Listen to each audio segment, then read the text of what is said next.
Everyone और आप देख रहे हैं गो ग्रो इंडिया। तो दोस्तों ये बात है साल 1882 की, जो एक 15 साल का बच्चा जो किसान था, साथ में कारपेंटर का काम भी थोड़ा बहुत कर लेता था। ये बच्चा रोज की तरह एक दिन काम कर रहा था, तभी इसके दिमाग में एक बात आई कि वो जापान के लोगों की कैसे हेल्प कर सकता है। इस बच्चे का नाम सकीजी टोयोडा था। उस दिन इसको क्या मालूम था कि आने वाली छोटी बड़ी गाड़ी पर इसका नाम होगा। तो मेरे दोस्तों पहले सब्सक्राइब करो चैनल को और बेल आइकन को प्रेस करो इंफॉर्मेटिव वीडियोस को सबसे पहले देखने के लिए। तो दोस्तों 1867 में कोसाई सिटी में इसकी पैदाइश हुई। कोसाई में एक वक्त था जब मीजी एम्पायर के तहत नए सरकार ने शोगुनाट को रिप्लेस किया। कहा जाता है ये दौर मॉडर्न जापान की शुरुआत थी। इस दौर में सकीजी जिस गांव में रहता था वहां बहुत ही गरीबी थी।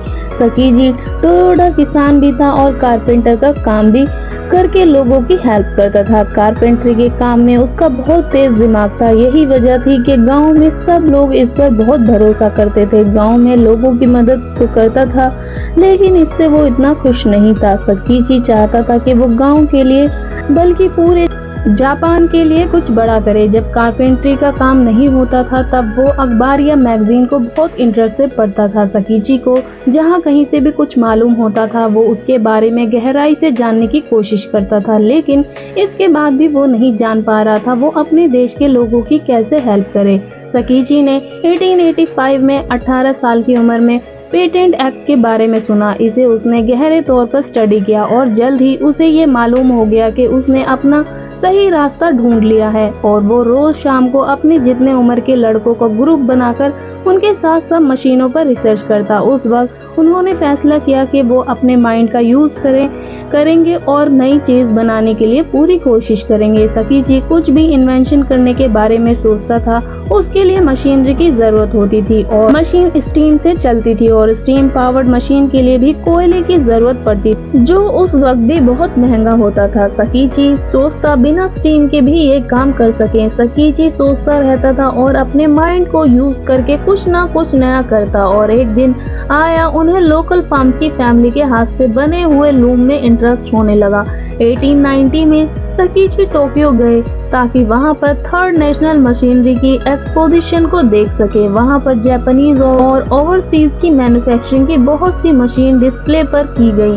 उसे देखकर सकीजी को बहुत गहरा असर हुआ, इतना गहरा कि उन्होंने अगले मशीन एक्सपोजिशन को देखकर गुजारा।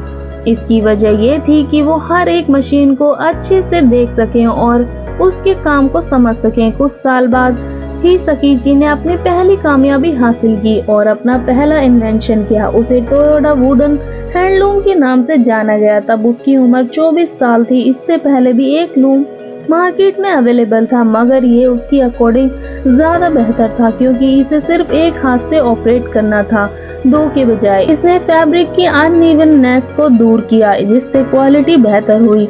इस एफिशिएंसी को 40 से 50% तक बढ़ाता था। जब ये मशीन बिकने लगी तो सकीजी ने टोक्यो में 1892 में एक छोटी सी फैक्ट्री स्टार्ट की।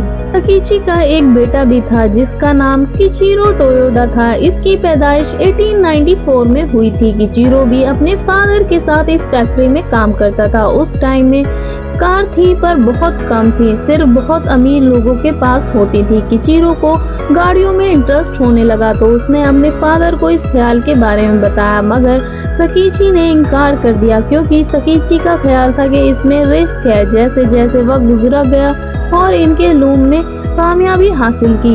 एक वक्त आया जब सकीजी बीमार हो गया। तब सकीजी ने अपने बेटे को बुलाकर कहा कि मेरे बाद तुमने इस फैक्ट्री को कामयाबी की बुलंदी तक पहुंचाना है। अपने डिजायर पूरी करना पर इस काम को मत छोड़ना। 1930 में सकीजी की मौत हो गई। इसके बाद किचिरो ने और ज्यादा मेहनत की, साथ ही साथ लूम की फैक्ट्री भी चलाता और गाड़ी बनाने की भी कोशिश भी करता। 1933 में उन्होंने पहली कार A1 पैसेंजर कार और G1 ट्रक बना ली।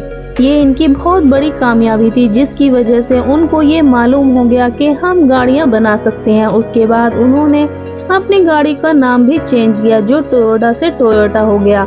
इसकी वजह सिर्फ ये थी कि इन्हें ये नाम बोलने में अच्छा लगता था। 1934 में कि चीरो अमेरिका गए और वहाँ गाड़ियाँ देखकर और सीखकर वापस आ गए। उन्होंने उन गाड़ियों को कॉपी पेस्ट किया और अजीब बात तो ये है उसने ये बात छुपाई। उन्होंने कुछ ही गाड़ियाँ कॉपी पेस्ट की थी, फिर उसके बाद अपने स्टाइल और अपने सोच पर गाड़ियाँ उन्हें ये कामयाबी पे कामयाबी मिलती गई। आज के टाइम में ये दुनिया की सेकंड लार्जेस्ट कंपनी है।